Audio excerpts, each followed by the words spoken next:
And joining us right now on the hotline, sponsored by Sherwin-Williams. The Sherwin-Williams Pro Plus program helps you manage and grow your paint business. And also by Shaw's and Star Market, perfecting the art of fresh. The manager of the Boston Red Sox, who are still very much alive, Alex Cora, joins us right now. After another tough bus incident, it sounds like. What happened on the bus this time, Alex? No. I took an Uber, and he decided to take the highway, and there was construction, so I don't know. He tricked me into this one. It's my fault. All right, fair enough. It seems like there's been at least a couple of times now some problems with the commute. But either way, exciting win last night. You have a chance to sweep in Toronto here. You're still alive in the standings, albeit by a hair, really. Are you? How are you sort of going about preparing for these games now, knowing that you have to walk such a very thin line? You got to win all these games, obviously, and need some help from these other teams in the wild card race. Yeah, obviously we put ourselves in a tough situation, and the only thing we can do is go out there and execute and play hard. And you saw what happened yesterday. We used everybody at the same time, understanding that we have to take care of some certain guys in the bullpen. We cannot just push the envelope and hurt somebody, right, because of usage. So we've been pitching well for a while now. Offensively, it seems like since Sunday, we've been able to put the ball in play, take our walks. We're running a little bit more again, and it's paying off. Yesterday was a fun one, to be honest with you, just to use everybody and double switch in. And, at the end, we had Valdi at third and Vaughn at second and Mickey at first, and roaming left. But, one thing about the group, they're fighting, understanding where we at, but we're having fun with it. I know in the football world, sometimes in seasons that don't go great, they say, oh, you're putting something on tape for next year, or you're proving something to your coach for next year. Is there a part of your job right now is to just watch how guys handle the end of this season, handle themselves as professionals, and kind of put that in your memory bank for the future? I mean, we owe it to the fans. We owe it to the organization, to the people that, paid our bills, right? And for them to play the way they're playing is good. You got to remember, there's a bunch of young kids here that this is the first time they get a taste of 162. And it's a long season. Your goals are your goals, right? I bet, Sedan Rafaela wants to steal 20. There's certain guys, I don't know, RBIs-wise, where they at, but at the same time, understanding that winning is the most important thing, is a priority. They've done an outstanding job. The doubleheader against Minnesota, that was fun to watch. And then these two games in Tampa, Toronto, winning different ways, right? Yesterday we came back, the first game, we put the ball in play with men at third. We hustled down the line to beat out two double plays, and we were safe. They're showing something, and it's fun to watch them go about it. The preparation before games has been exactly the same as in July or April or May. So they're playing all the way to the end. Does the way the season sort of came apart here in the second half, does that, I know you're obviously optimistic for the future, and it seems like the organization, forward-facing anyway, seems to be as well, but does the way that the season has kind of come to a halt here, does that temper any of that optimism? It's frustrating, right? This is the third season in a row that we are, quote-unquote, in the hunt by the training deadline, and then we didn't play well. This one started earlier, right? It started right after the All-Star break. Those games in LA kind of like put us in a bad spot, right? And there were a lot of games that we had the lead after the seventh, multiple run leads, and we gave it up. And those games, it counts by one, but it puts your bullpen in a bad spot. The mood in the clubhouse is a little bit different. So live and learn, right?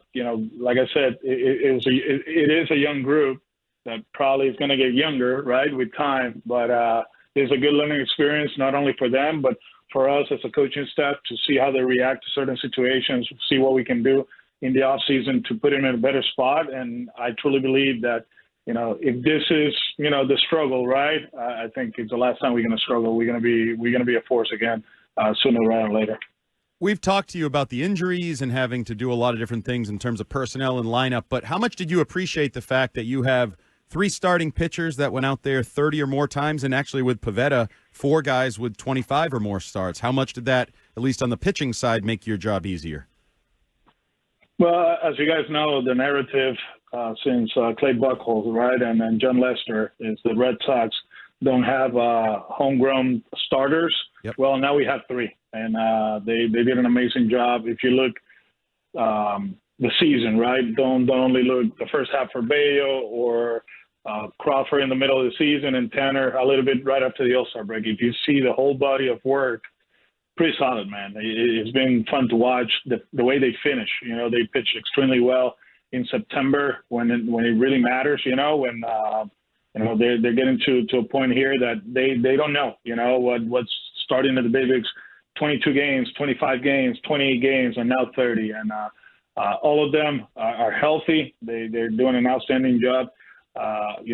Taking care of themselves, understanding what they need to do to maneuver a season. And the future is bright. Right now we always have exit meetings regardless of where you're at in the standings. And we talked to Tanner yesterday. We talked to Crawford today. And now, because they have those 30 starts under the belt, going into spring training next year, they can be a little bit more vocal, right? What the expectations of the group is. If there's a rookie that is out of line or doesn't look the part, right? He comes out of shape. They can actually go to them and ask for more. You know what I'm saying? And I'm very proud of the 3 of them. It is going to be, as you said, a team getting younger, and Kenley Jansen's a free agent, Nick Pavetta's a free agent. Who knows what's going to happen with them? But in the event that this is a team that does sort of grow younger next year, how important is it to maintain some semblance of veteran leadership? Because obviously that matters to you as the manager. Yeah, we'll talk about it in the upcoming weeks, and obviously going into the off season. But one of the things that I really like is, like Willie Abreu. He now understands what is to play 162. Rafaela, the up and downs of the season. Trevor Story finishing strong, and obviously, he's going to be part of this. Christian Casas, Connor Wong. So we have a good group of guys here. Obviously leadership in the clubhouse is very important. First things first, Rafi being healthy is going to help, right? And I think we'll see what the off season has, as far as like the players and what we want. But I feel pretty confident that at least with the guys that we have here playing a full season and having a taste of meaningful games in September is going to help them to lead the next group of great Red Sox players. All right, it's time for our question of the week with the manager, sponsored by Sherwin-Williams. The Pro Plus program helps you manage and grow your paint business. This comes to us from Will in Brookline, who asks, Alex, what one game or one moment was your favorite this season? Oh, yesterday was fun. That was cool. Romy Gonzalez walk-off early in the season. When the Celtics were at Fenway, they celebrated with the trophy and all that, and the vibe was amazing. And Tanner Houck, complete game against Cleveland. That was another one. Yeah. That Celtics game was big for Rob Bradford, too, because Derek White wore a baseball isn't boring shirt, and he didn't shut up about it for like a month and a half. Yeah. A month and a half? He's still talking about it. Come on, bro. Yeah, Brad Foe. Before we let you go, you bring up sort of remembering the season. Do you get sentimental as this last week winds down, knowing that even though you have a young team and a lot of these guys will be back, the 2024 group will never be together again? Does the guy who loves baseball and loves these guys get sentimental? I'm going to miss some of them, to be honest with you, but, let's see what happens over the weekend. And if it doesn't work out, there's not a miracle, whatever, obviously, just to remember, and this is the way I'm going to take it to the off season, I truly believe this is the last time we're going to struggle. And, I think from next year on, we're going to be back to be fighting not only for a wild card, but I think for the division. Well, I'm rooting for the Miracle. Be ready for the Titans. And be ready for the Titans. My kids' team, that's the real challenge. There you go. Very good. Well, we're rooting for the Miracle, not just because it's better for business here, obviously, but because we like talking with you, Alex. But in the sense that the Miracle doesn't happen, it's been great all season, and thanks so much. Thank you, guys. Good luck with everything. I appreciate it. Very good. Alex Cora joining us here on the program.